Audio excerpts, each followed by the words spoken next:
왼쪽에 우리가 들어올 때 오른쪽에 교회 자료 이렇게 전시해 놨잖아요. 거기에 성경책 한 권이 있잖아요. 보셨어요? 안 봤어요?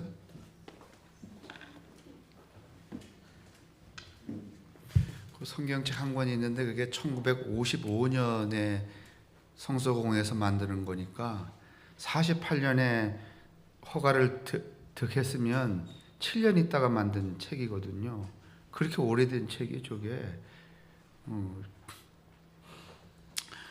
그런데 보시라고 해놨는데 왜 안 보실까? 참네.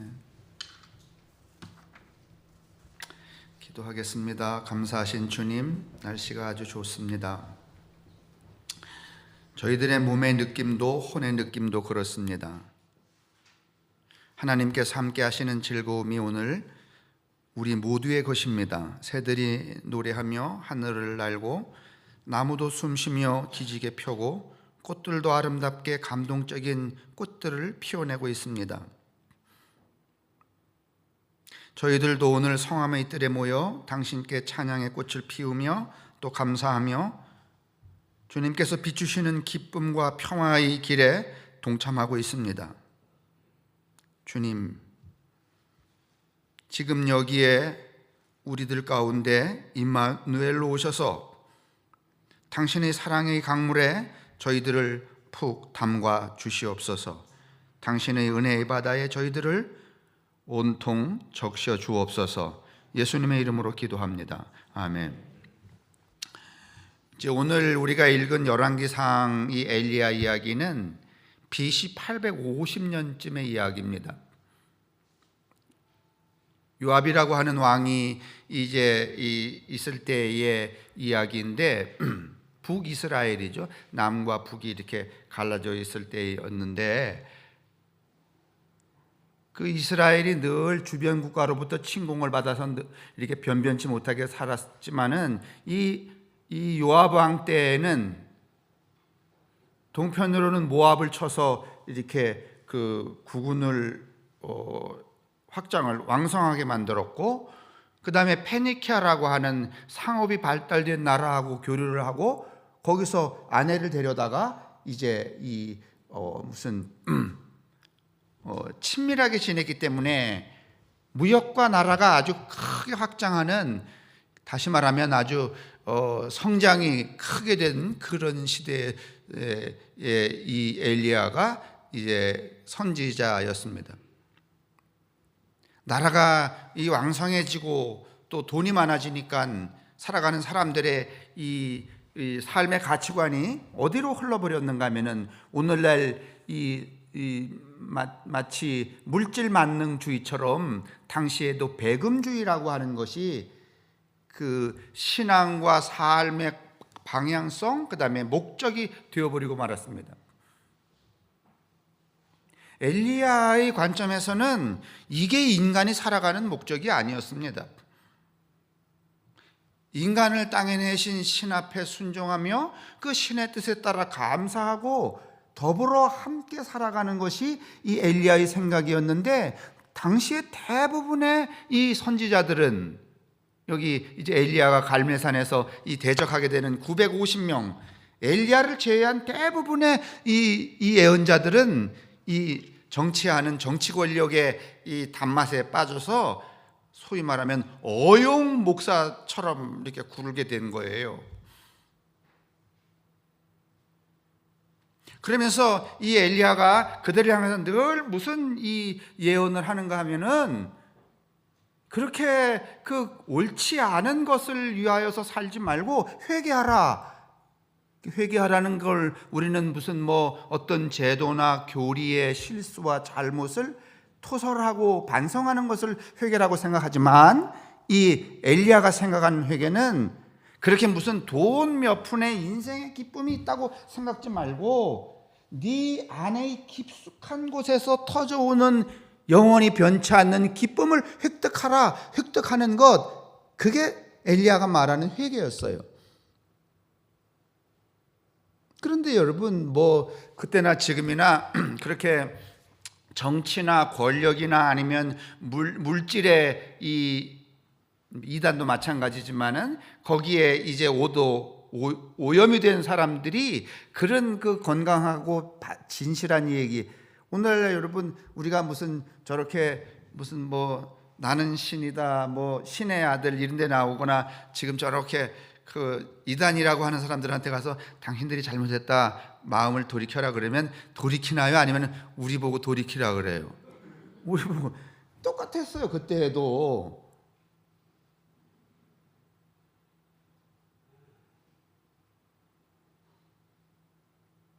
오늘날 여러분 우리도 가만히 생각해 보면 BC 850년에 있었던 배금주의 시대하고 다르지? 지금도 뭐만 있으면 왕이야. 아니 우리 입에서 그렇게 말하면 안 되지. 여러분과 저의 왕은 누구야? 돈이 아니면 십자가야 예수 그리스도야 하나님이에요. 그런데 뭐 오늘날 뭐 뻔뻔하게 오늘날 종교가 대부분 추구하는 것이 돈이잖아요. 돈. 교회도 돈이 있어야 왕 노릇하는 거예요. 여러분 잘 모르지만 목사 이렇게 쭉 모인 데 가면 다 왕을 모시는 왕들이 아니면은 돈 있는 놈이 왕이야. 에? 또 이제 제가 이제 목사니까 돈 있는 놈이 왕이다 이랬다고 여러분도 어디 가서 돈 있는 놈이 왕이지 뭐 이렇게 하지 마요. 그런데 여러분 가만히 목사 세계에 이 11,000명이나 되는 감리교 목사들도 뭐 요즘에는 자주 모이는 일이 없지만은 그 전에는 저 천안에도 막 4,000명, 5,000명 모여서 집회하고 그러면 다 돈 있는 놈이 왕이죠. 이게 뭐 요즘에는 이제 엘리야 같은 그런 선지자가 없는 게 문제죠. 뭐 다 비슷하니까 어떻든지 이런 형국이 되었어요. 그래서 결국은 갈멜산에서 한판 붙었어요. 그래서 여러분이 아시는 것처럼 여러분 여기까지 아신단 말이죠. 근데 제가 이제 오늘 여러분에게 질문을 던지면서 뭐 성서 얘기하고 오늘 장로님이 뭐 오신다 그래서 제가 일부러 앞에 구텐베르크 얘기했던 건 아닌데 자 그래서 이제 대적을 하잖아요. 재물을 갖다 바쳐놓고선 누구 재물에 불이 내리나 이렇게 했죠. 그죠? 그쵸?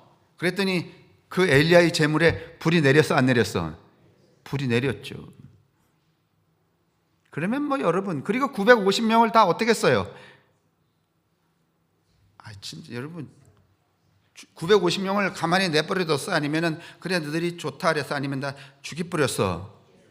그러면 어마어마하게 능력을 발휘한 거 아니에요?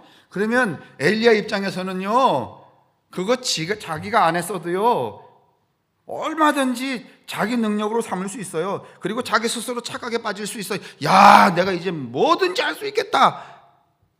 여러분 만약에 허태스 목사가 그랬다고 해봐. 그러면 춘천 다 걷어먹을걸? 안 그렇겠어요? 그런데 여러분 이상해요. 오늘 이 문장이요. 그런데 그 왕의 부인인 이세벨이 그 왕의 권력과 더불어서 이 엘리야를 어떻게 하겠다고? 죽이겠다 말이야. 내가 가만히 안 내버두겠다. 19장 1절에 보면 그렇게 돼 있어요. 그러면 내가 엘리야면 좀 전까지 물론 이제 시간차는 있겠지만 좀 전까지 여러분 어마어마한 내가 사건의 주인공이었어. 하나님 불을 내려주세요. 그래갖고서 얘들 걸 안 내리는데 불이 팍 내리고 빡 죽여버리고 가슴에 이제는 내가 하늘도 쪼갤라면 쪼갤 것 같아. 그런데 이세벨이 죽이겠다는 얘기에 겁을 먹고선 도망을 가. 여러분 이해돼요 안 돼요? 이해 안 되는데 왜 지금까지 가만히 계셨어? 이해되십니까 여러분? 오늘날 만약에 어떤 목사가 이런 능력의 이 주변에 있었거나 그 현장에 있었거나 아니면 자기 스스로가 그 능력이 일어나는 그 상황의 주인공이라고 자기가 해석을 했다면 여러분 세상에 무서울 게 있을까 없을까? 아니 지금 윤 대통령 그 부인이 말이지 헛돼서 죽인다 그러면 그래 죽여봐라. 내가 너 정수리에 불을 꽂지 이럴까 안 그럴까? 아니 조금 전에 950명을 셀에 죽이는 일을 했다면 여러분 그가 지금 무슨 대통령 아니라 대통령의 부인이 뭐 한마디 했다고 여러분 쫄아서 여러분 도망을 갈게요 안 갈게요 여러분 같으면. 근데 왜 이 사람은 도망을 갔냐 말이에요. 그거 물었어야지.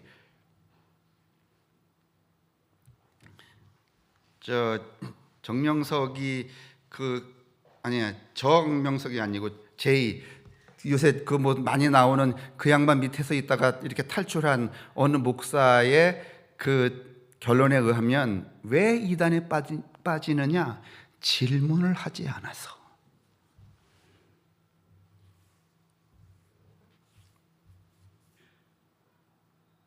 자, 뭐 길게 이야기할 그게 지금 별로 없으니까 여러분 이거 이해가 안 되잖아요. 그죠?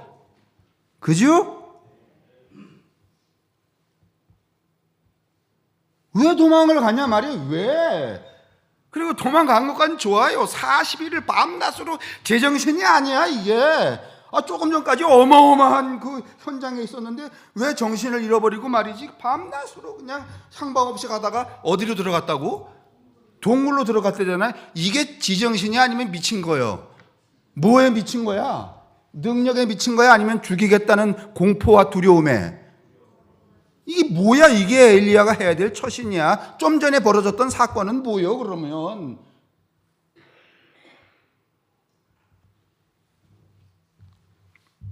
굴 속에 처박혀갖고 말이지. 이럴 거면 차라리 나를 어떻게 해라? 죽여줘라. 이 말도 또 쪽팔리는 말이야. 예전에는 여러분 뭐 950명을 때려 죽이지 않아도 불이 안 내려와도 여러분 뭐 이렇게 뭐 일어나라 뭐 걸어가라 뭐 위장병이 나왔다 이거 한마디로도 여러분 억수로 쓸어먹은 사람들이 많아 안 많아? 예? 쓸어맞을 뿐만 아니라 돌아가신 다음에도 호의호식하는 분들이 천지잖아요. 근데 왜 이 선지자는 그렇게 벌벌 떨면서 40일을 정신없이 말이지 돌아다니다가 굴 속에 들어가서 나 죽여달라고. 이게 무슨 처신이냐고. 이게 뭔 능력이냐고. 왜 안 물으시냐고. 괜찮아요. 좋아. 자, 그래서 그렇게 했더니 하나님이 자식아 뒤통수를 팍 때리면 정신 차려. 저 앞에 보이는 거 있어? 있잖아. 먹고 정신 차리고 나가보라. 내가 나를 보이겠다. 나갔더니 말이죠 여러분 막 지진이 나고 불이 나고 막 그랬어요 안 그랬어요? 여기 다음 장면에 보면 그렇게 그랬다는 거예요. 근데 그 속에 하나님이 있더라 없더라? 없더라. 여러분 950명 죽이고 재물에 불 내리는 건 눈에 보이는 외부로부터 발생하는 사건이 아니에요. 그렇죠? 그렇죠. 굴 바깥에 나가서 하나님이 일으키는 막 그 놀라운 외부로 나타나는 사건들 속에 엘리야가 보니까 하나님이 계시지 않았어요. 그런데 그때에 여러분 19장 2절에 보면 무슨 대목이 나오는가 하면 하나님께서 그 속에 엘리야의 마음 속에 세미한 음성으로 말씀하시되 이렇게 돼 있어요.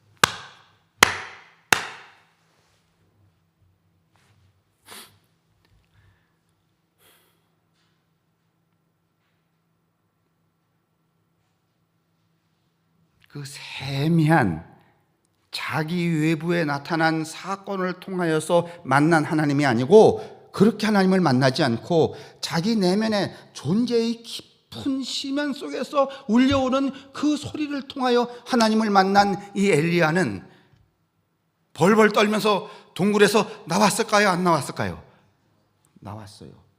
벌벌 떨던 그 자기 감정으로부터 여러분 탈출을 하고 동굴 바깥으로 나와서 여러분 새로운 선지자를 세우는데 그게 누구야? 엘리사 아니요. 하나님은 어떻게 만나야 한다? 우리의 내 몸 바깥에서 일어나는 사건과 현장 속에서 현상 속에서 외부의 이 상황 속에서 하나님을 볼 게 아니라 이 엘리야의 이 경험 속에서는 누구 안에서? 여러분, 우리가 떡 먹고 고기 먹고 하늘에서 내려오는 불 경험하고 이래 봐도, 그래 봤자 여러분, 두려울 땐 두렵고 무서울 땐 무섭고 서운할 땐 서운하고 그래요, 안 그래요? 안 그래요? 외부에서 벌어지는 하나님을 우리가 보아서 그것을 믿음의 전거로 삼았다고 하더라도 그것은 매우 흔들림이 심하고 또 소멸될 가능성도 많아. 그러나 영원히 변하지 않는 하나님과의 만남은 무엇인가 하면 나의 존재 내면 눈 바깥이 아니에요. 내 존재의 안속에서 들려오는 세미한, 나만 들을 수 있는 그분의 음성을 통하여 신과 대면할 때, 그 이후로 그 존재는 무엇에도 두려워하지 않고 겁내지 않는 존재가 된다는 거예요.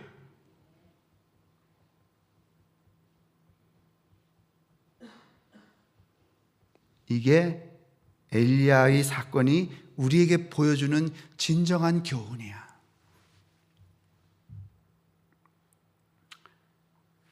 제가 한 20년 전쯤에 이제 독일에 갔었는데, 그 마인츠라는 동네에 갔더니 제 선배가 저를 데리고선 어디 갔는가 하면 쿠텐베르크 박물관, 인쇄박물관에 갔어요. 여러분, 쿠텐베르크라는 사람이 인쇄기를 발명하기 전까지 예배당에서는 여러분 성경이 한 권도 있지 않았습니다. 다 사제들은 라틴어 성경, 필사된 라틴어 성경을 보고 라틴어로 설교를 했습니다. 이 대중은 다 무슨 얘기인지 알아들을 수가 없어요. 독일 사람들이 라틴어로 설교하면 알아들지 못해요. 그래서 여러분, 유럽에 가면 이 성당 벽에 1, 2, 3, 4, 5, 6, 7, 80으로 여러분 이콘 성화가 굉장히 많잖아요. 그죠? 예수의 탄생에서부터 무리를 걷는 거, 고난을 받는 거, 골고다로 올라가는 거, 십자가에 달려 죽으시는 거, 부활 승천하시는 거, 이게 대부분 이콘으로 이렇게 딱 설치되어 있어요. 그 왜 그런가 하면은 여러분, 글을 모르기 때문에, 들어도 모르기 때문에 여기 들어오는 사람들이 이거 보고 은혜를 받는 게 아니라 이거 보면서 은혜를 받고 예수의 일생을 쭉 뭘로 보는 거예요? 뭘로? 그림으로 보는 거예요. 그래서 그게 이콘 성화예요, 여러분. 그런데 이 쿠텐베르크라는 이 젊은이가 늘 고민을 해요. 우리 엄마에게 내가 성경책 한 권 선물하고 싶다. 그래서 1943년에서 44년 사이 그 마인츠에서 여러분 그 포도주 짜던 틀로다가 여러분 인쇄기를 만들어요. 제가 오늘 아침에 열심히 그날 거기 가서 나도 한 바퀴 이렇게 돌려서 확 밀어갖고 한 장 받아온 게 있는데, 찾아서 누굴 드릴까 하고 찾았는데 없어.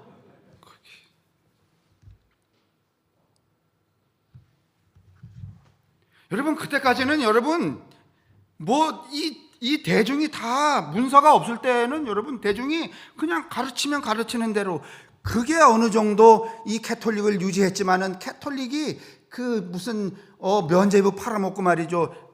대중들이 다 이걸 깨닫지를 못하니까 그렇게 했던 원인도 됐던 거예요. 1957년에 여러분 마틴 루터가 그 종교 개혁을 시작을 할 때 그 성당에다가 반박문 붙이잖아요.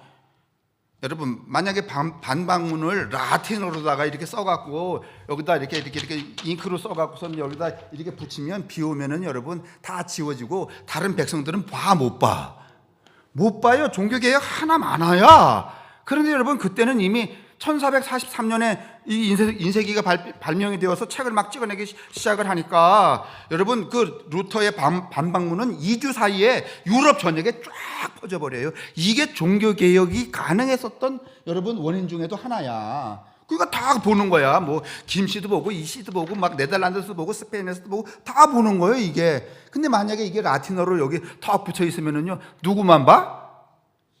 사제만 봐. 그래서 지나가다가 새끼 이게 뭐야 하고서 뚝 뛰면은 여러분 개혁이고 나발이고 끝이야. 맞아요?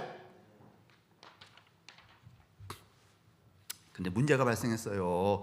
무슨 문제가 발생했는가 하면은 이게 책이 이렇게 많아지니까, 책들이 이렇게 많아지고 이것들을 이제 라틴어로 돼 있던 걸 루터가 엄마한테 말이지 독일어로다가 찍어갖고선 선물, 엄마 생일 선물이에요. 그렇게 갖고 싶어 하시던 성경책 받으세요. 어머니가 보니까 독일어거든. 라틴어는 모르는데 착착착착 어머니도 읽거든 이거.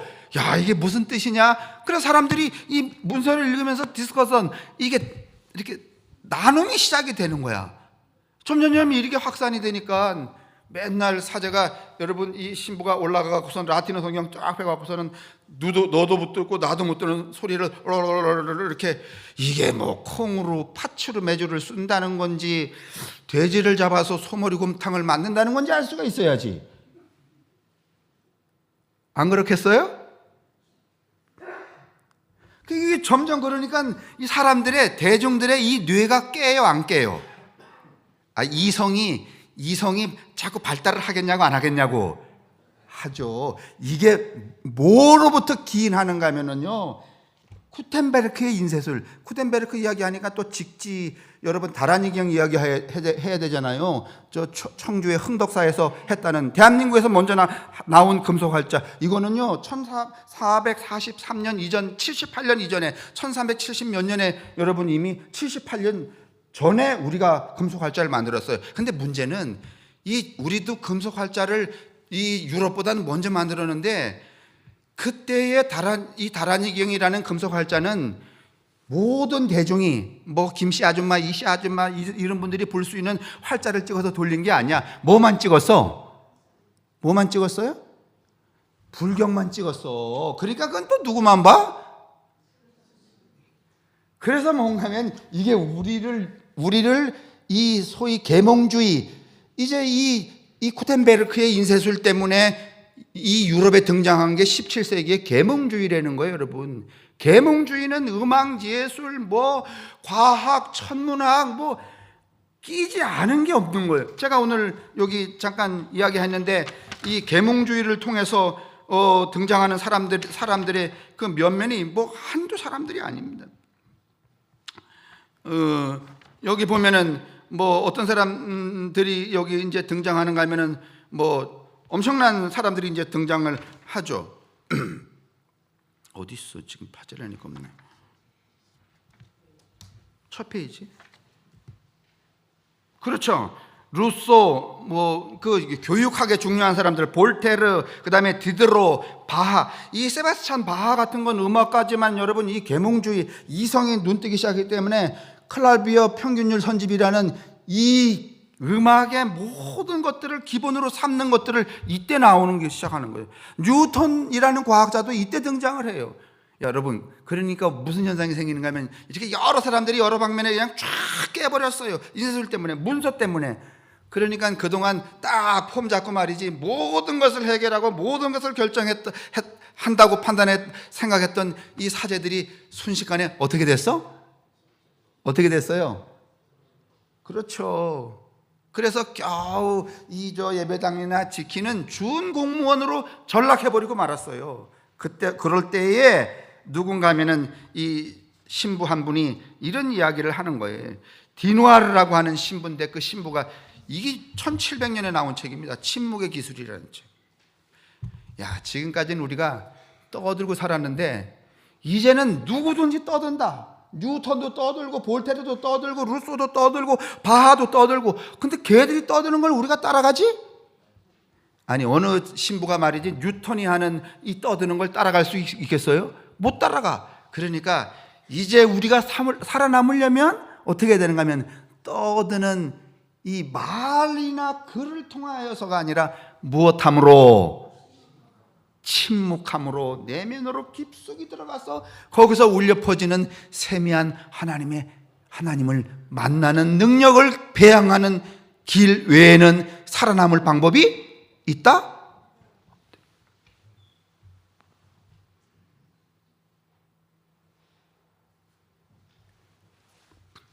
여러분, 제가 좀 전에 설교 시작하기 전에 왜 저기 전시해 놓은 문서나 성경책 안 보시냐고 그랬잖아요. 그 왜 안 보시는가 하면은, 저게 아주 귀한 거. 여러분 집에는 책이라고는 책을 볼 수가 없어. 어디 가도 책이 없어. 그러면 저기 전시해 놨으면은 귀에서라도 이게 뭐야? 뭘로 만들었어? 이렇게 볼까 안 볼까? 근데 이제는 이 문서라는 게 여러분 길바닥에 그냥 깔렸어. 볼 마음이 생기 아니면 보기 싫어. 볼 마음이 생기 아니면 보기 싫어.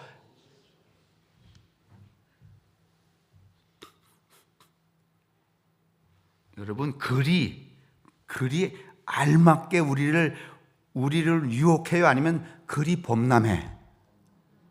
글이 범람해. 책 여러분 저렇게 갖다 꽂아놔도 여러분 뭐 처음에는 말이지 누구 구경도 하고 빼가고 그러더니 그래도 가져가서 읽으시는 분도 있지만은 뭐 안 가져가시는 책은 계속 안 가져가네. 옛날 같으면 책 저렇게 있으면은 귀에서라도 안 읽더라도 어떻게 해? 여러분은 안 그러셨어요? 저도 어릴 때 말이지 그 책 문학 전집 한 질 살려고 43권짜리 말이지 그 월부 책 장사한 때 말이지 그냥 그거 받아갖고 제가 인사동 있을 때 어떤 분이 그 브리테니커에서 나온 그 영문판 대백과사전 동화 대백과도 없는 놈이 그 양반이 뭐라고 꼬드기는가 하면 그래도 대학을 나오고 말이지 지성인이면 이런 그 백과사전 한 질은 꽂아놔야 된다고 해서 그래 그래도 뭐 읽지는 못하지만은 이런 건 한 질 있어야지. 그래서 글쎄 10년 월부 봤다니까. 그 10년 월부 딱 끝나니까 뭐가 나오는가 하면 요런 디스켓이 하나 브리테니커 백과사전 디스켓이 나오더라고. 이런 그래서 제가 그게 또 얼마나 무거워요. 무거워. 이제 제가 지난번에 그랬잖아요. 그래서 그 백과사전 가지고 가라니까 가져가는 사람도 없어. 첫째는 무거워서 싫대. 두 번째는 다 영어라서 싫대.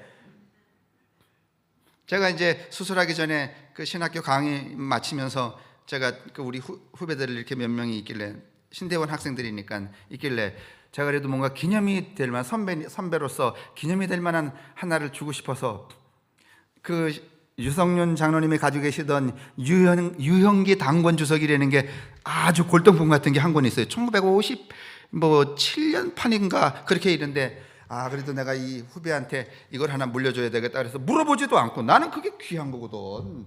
그래서 그걸 내가 그 마지막 강의하는 날 이거 싸가지고서 얼마나 무거워요. 가져가고서는 수업 다 끝나고 그 학생 불러서 야 내가 너 이거 저 기념으로 주고서 강의를 마치려고 그런다 그랬더니 이 새끼가 쑥 내밀더라고. 필요 없대. 저는 제 생애에 그렇게 제 감정이 황당한 적은 처음이야. 그래서 제가 다시 이거 가져오면서 너 새끼 목회 똑바로 할지 두고 봐라 너. 일단 태도가 어떻게 됐어요? 가서 똥을 닦더라도 일단은 선생이 주면 어떻게 해야 돼? 먼저 받고. 근데 요새 애들은 그게 아니야. 필요 없으면 무겁지. 지도 가져가. 냄새 크게 나고. 여러분 우리가 이 문서만 이렇게 흔해 빠졌어요? 말은 또 얼마나 흔해 빠졌어요. 예전에는 여러분 그 목사님의 설교 한마디 뭐 그냥 이 망하려나 이 얘기도 은혜가 돼갖고 말이지 펄쩍펄쩍 뛰고 이런 시절이 있었잖아요. 그죠? 근데 이제는 뭐 집에서 가만히 앉으셔서 텔레비만 틀면 뭐 김 목사 나오지 이 목사 나오지 뭐 미국도 나오지 난리 법석이야. 근데 또 제가 수술하고서는 병원에서 하도 심심해갖고서는 이 저 채널을 돌리는데 기독교 채널하고 불교 채널이 같이 있더라고.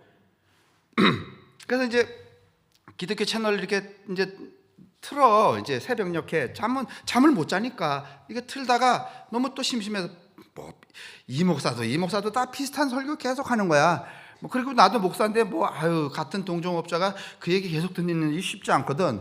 그래서 이렇게 돌리면 또 이쪽에 불교야. 또 스님이 나와서 하는데 여긴 좀 다를까 하고 이렇게 들어보면 얘도 또 비슷해. 그러니까 이제는 불교나 기독교나 하는 얘기가 거의 뭐 성경 몇 장, 뭐 하마경 몇 장만 다르지 이건 딱 유사해. 그러니까 아무 데 틀어도 은혜는 된다는 거.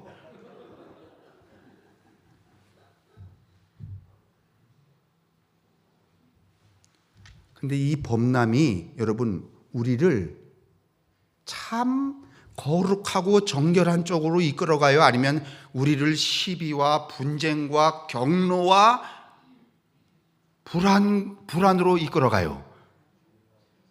여러분 오늘 우리가 하는 이 문서와 그 다음에 무슨 그 전자기기의 그 문자 때문에 발생하는 일들이 부지기수야. 그죠? 사람을 죽이기도 하고 사람을 살리기도 하고. 이제는 여러분들이 이 목사의 설교에 대한 이 기대와 신뢰감이 과거보다 매우 줄어든 것도 사실이란 말이죠. 목사들도 더 이상 뭘 할 얘기가 별로 없어요. 차라리 나는 최근에 알았지만 자꾸 뭐 붙어 있어서 김창욱이라는 사람이 붙어 있더라고. 그게 누구냐 그랬더니 나도 한번 찾아봤더니 진짜 잘합디다 이게 뭐.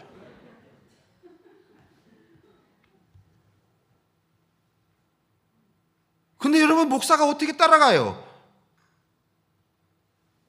이제는 우리의 진실과 진리를 뭘로 확보를 해야 돼요? 저는요, BC 850년 엘리야는 눈으로 보이는 사건 속에서 하나님을 경험하지 않았어요. 오히려 그것은 그로 하여금 더 두렵게 하고 더 분노하게 하고 더 불안하게 만들었어요. 그가 마침내 눈에 보이는 것이 아니라 자기의 내밀한 존재의 중심에서 들려오는 그 세미한 소리, 자기만 들을 수 있는 그 소리와 더불어 하나님을 직면했을 때 그 존재는 어마어마하게 큰 존재가 되었어요. 그리고 자신보다 더 큰 능력을 전수하는 그런 후계자를 만나게 되는, 그리고 엘리야의 인생은 소멸이 돼요. BC 850년의 엘리야, 서기 1770년경에 이 디누아르 신부가 살았던 그 중세 말의 그 종교의 그 허약함, 그리고 2021세기를 넘어가는 2023년을 살고 있는 여러분과 제가 직면한 이 홍수 범람, 문자와 이 무슨 글과 말의 이 범람의 시대에 우리가 추구해야 될 진정한 영적 중심은 무엇인가 하면 우리 속으로 들어가 침묵함으로 내 안에서 들려오는 내가 만나는 하나님들을 경험하시라는 거예요.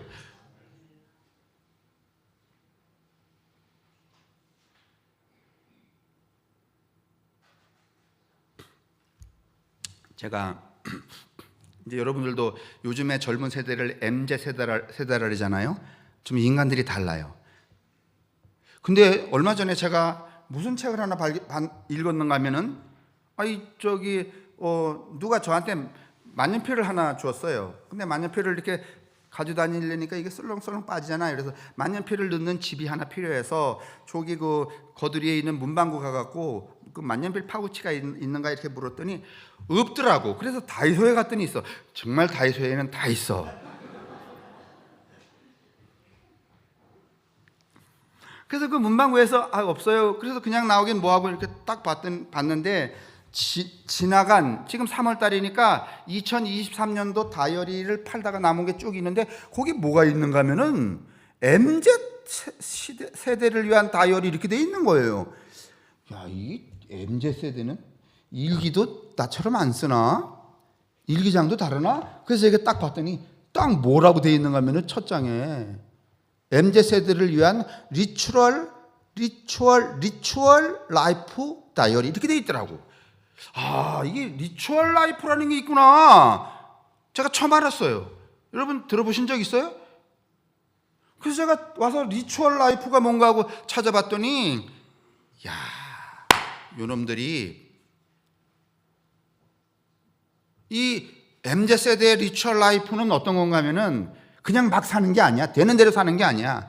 아침 일찍 일어나서 5분 동안 요가하고 10분 독서하고 그 다음에 3분 동안 뭐 그날 자기가 해야 될 거 하고 그 다음에 누군가를 위해서 편지 쓰고 이렇게 거룩한 습관을 길들이는 시간표를 짜는 것을 리추얼 라이프 스타일이라고 그러는 거예요.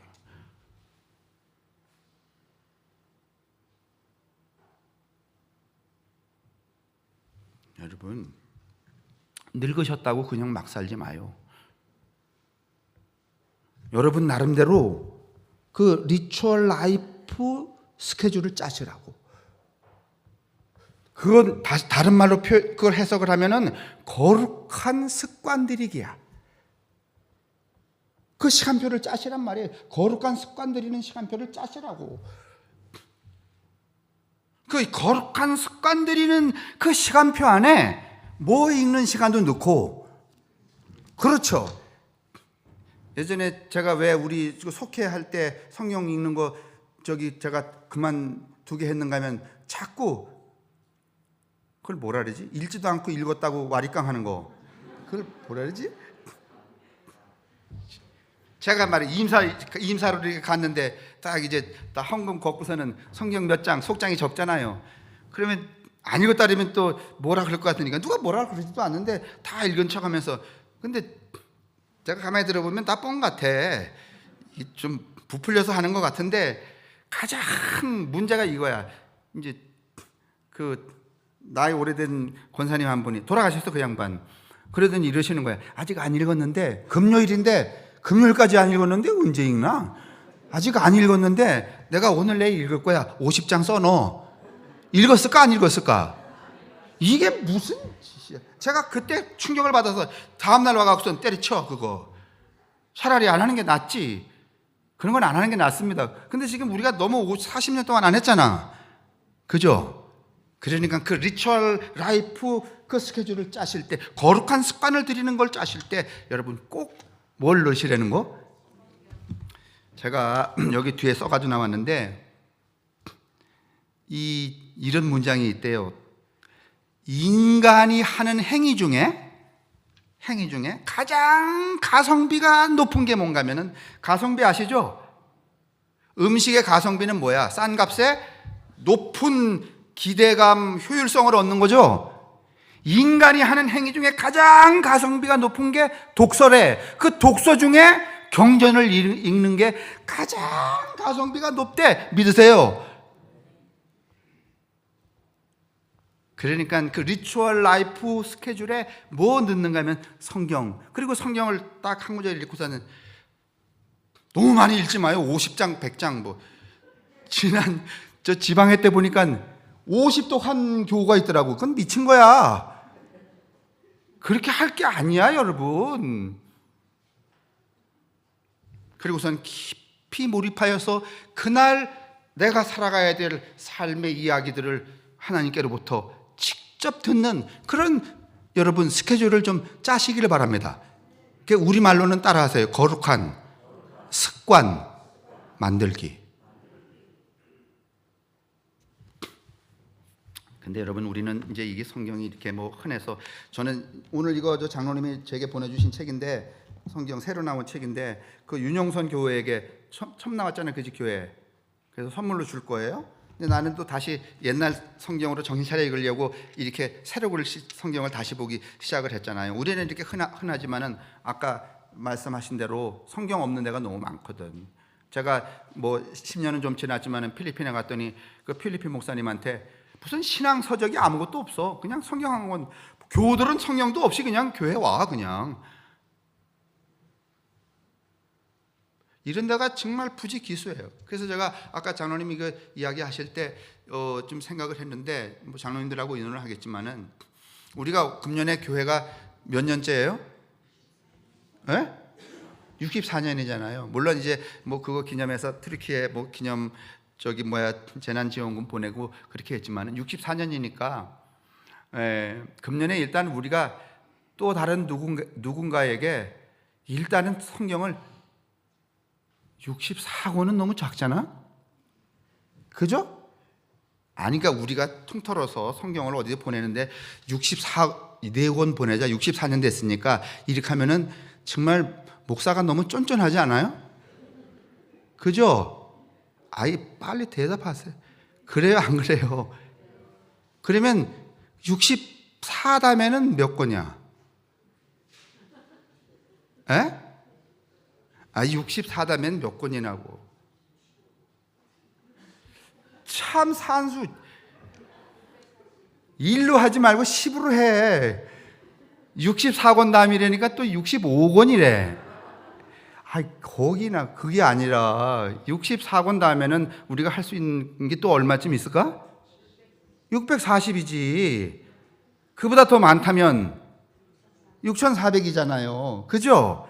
그래도 근데 또 6,400 하자려면 여러분이 너무 또 좀 한꺼번에 또 압박을 받고 좀 쉽지도 않은 것 같잖아요. 그죠? 그죠? 그러니까 640권 정도는 우리가 단박에 한번 어떻게 해볼 수 있게. 의논해보겠다 이거야. 또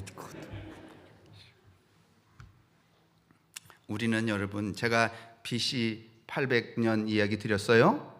1770년 이야기 드렸어요. 그 다음에 2023년에 정황 드렸어요. 지금 범람이에요.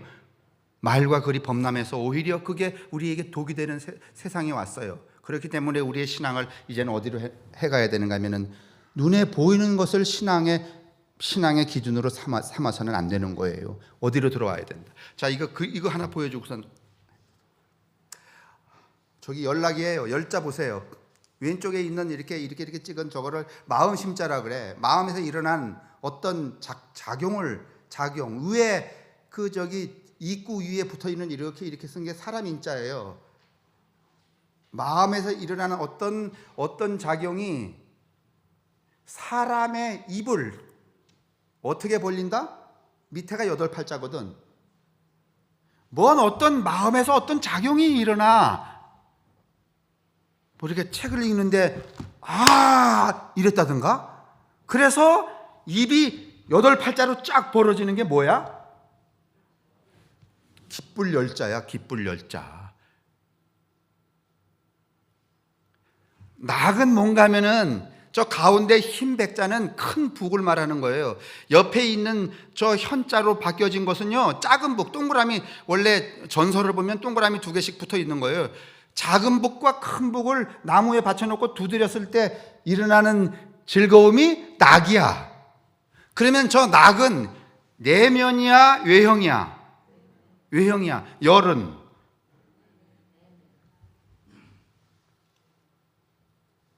근데 지금 우리는 너무 열 없이 뭐만 쫓아? 낙만 쫓아. 저 낙이 우리를 여러분 병들게 만드는 거예요. 저 열, 내 마음의 어떤 작용에서 나로 하여금 내 입이 8팔자로 벌어지게 하는 그 일들은 여러분 정말 거룩한 스케줄을 따라서 내 속으로 들어갈 때만 경험할 수 있는 거예요. 그 중에 가장 가성비가 좋은 게 뭐다? 독서 중에 가장 으뜸인 게 뭐다?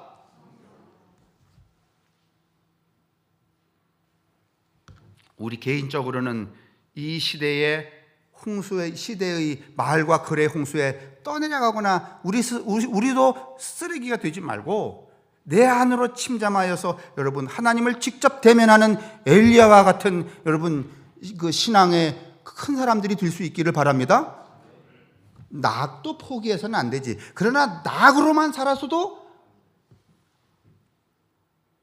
그 열 중에 하나를 뭔가 하면은 우리가 금년에 640권쯤 64년 됐으니까 그거 보내는 일에 동참할 수 있다면 더없이 벌써 이제 제 얘기 들으면서 가슴이 쿵 뛰는 분들 계시죠?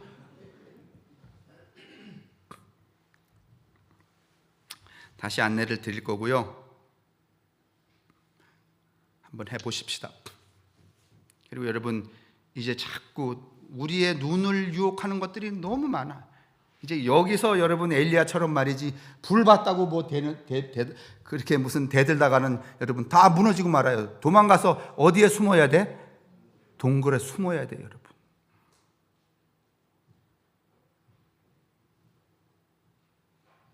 기도하겠습니다.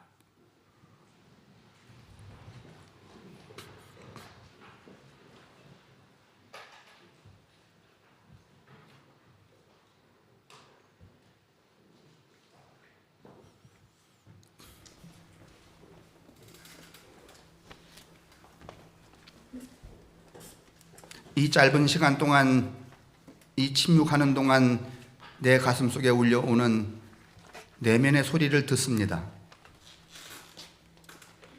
당신의 사랑하는 성도들이 경험하는 이 내면의 소리가 점점 더 깊어지게 도우시고, 점점 더 견고해지게 도우시고, 점점 더 분명해져서 마침내 내 안에서 자기 자신을 현현하는 하나님과 대면하는 거룩한 성도들이 되게 하여 주옵소서.